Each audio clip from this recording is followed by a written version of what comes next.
ठीक है हाँ कल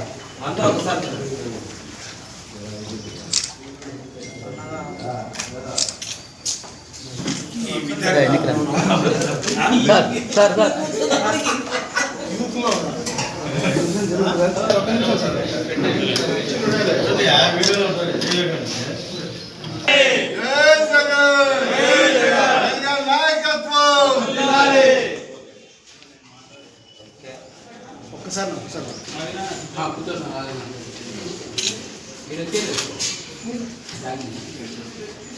పేదవాళ్ళు కూడా మంచి చదువు చదువుకోవాలి. పేదవాళ్ళలో కూడా ఇంజనీర్లు కావాలి, డాక్టర్లు కావాలి, సైంటిస్టులు కావాలి, కలెక్టర్లు కావాలి అనుకుని గతంలో వైఎస్ రాజశేఖర రెడ్డి గారు ఫీ రియంబర్స్మెంట్ అని పెట్టి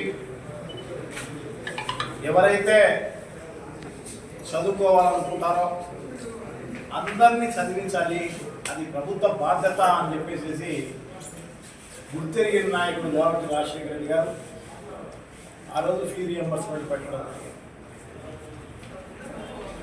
తర్వాత వచ్చిన చంద్రబాబు గారు దాన్ని పట్టించుకున్న పాపాన పోలే.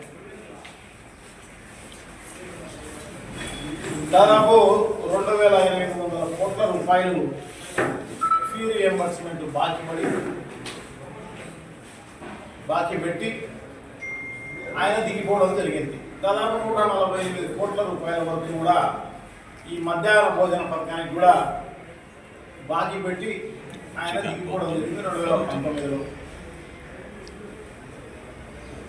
దాని తర్వాత వచ్చిన జగన్మోహన్ రెడ్డి గారు ఇంకా దానికంటే మెరుగుపరిచి విద్యా కానుక, వసతి దీవెన అని పేర్లతోటి సో బాగా చదువుకోవాలి. అదే కాకుండా గతంలో ఒక ఫిక్స్డ్ ఇది ఉండేది, రాజశేఖర రెడ్డి గారు పెట్టిన 60,000, 50,000, 30,000 అట్లా ఉండేది. సో దాన్ని కాకుండా ఎంత అవకాశం ఉంటే అంటే మెరిట్ స్టూడెంట్స్ ఎక్కడైనా కూడా పెద్ద పెద్ద చదువులు చదువుకునేదానికి, పెద్ద పెద్ద యూనివర్సిటీల్లో చదువుకునేదానికి అవకాశం కల్పించాలి. అక్కడ 10 లక్షలు ఉండవచ్చు, 15 లక్షలు ఉండవచ్చు, ఎంతైనా ఉండవచ్చు. సో అది మొత్తం కూడా ప్రభుత్వం వేరు చేస్తే మంచిది అని చెప్పేసి జగన్మోహన్ రెడ్డి గారు సో దాన్ని ప్రవేశపెట్టి అందరికీ ఇచ్చిన పరిస్థితి. అదే కాకుండా గతంలో కాలేజీలకు ఇచ్చేదాన్ని అట్లా కాకుండా తల్లుల అకౌంట్లోనే వేస్తే దానికి జవాబుదారీ ఉంటుంది. సో వాళ్ళ తల్లులు కూడా పోయి కాలేజీల్లో మాట్లాడేదానికి అవకాశం ఉంటుంది. పెద్దలు మా జిల్లా అధ్యక్షులు పి రవీంద్రనాథ్ రెడ్డి గారు చెప్పినట్టుగా ఈ నెల 5వ తేదీ నాడు వైఎస్ఆర్ కాంగ్రెస్ పార్టీ ఆదేశాల మేరకు ఫీజు పోరు అనే పేరుతో విద్యార్థుల పక్షాన పెద్ద ఎత్తున ఆందోళన కార్యక్రమం ఏర్పాటు చేయడం జరిగింది.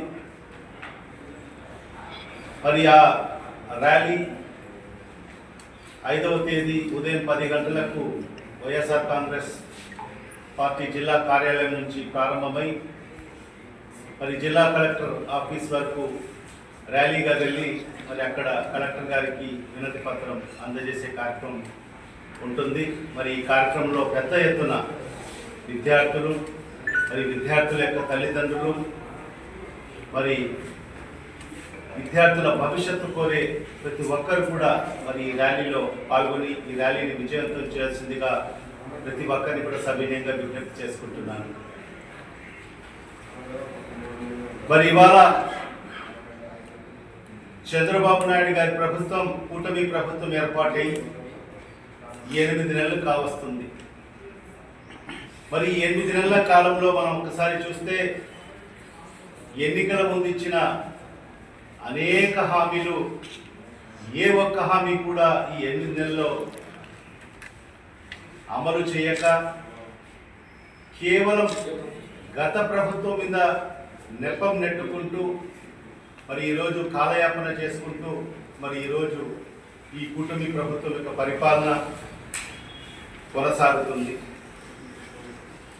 మరి ఏదైతే వాళ్ళు ఎన్నికల ముందు చంద్రబాబు నాయుడు గారు అయితే ఏమి, డిప్యూటీ ముఖ్యమంత్రి గారు జనసేన నాయకులు పవన్ కళ్యాణ్ గారు అయితే ఏమి, యువగలం అని చెప్పి యువతకంతా కూడా నేను స్ఫూర్తి అని చెప్పి మరి ఆనాడు పాదయాత్ర చేస్తూ ప్రతి సందర్భంలో కూడా విద్యార్థులతో యువతతో సమావేశాలు ఏర్పాటు చేసి నేనున్నాను మీకందరికి కూడా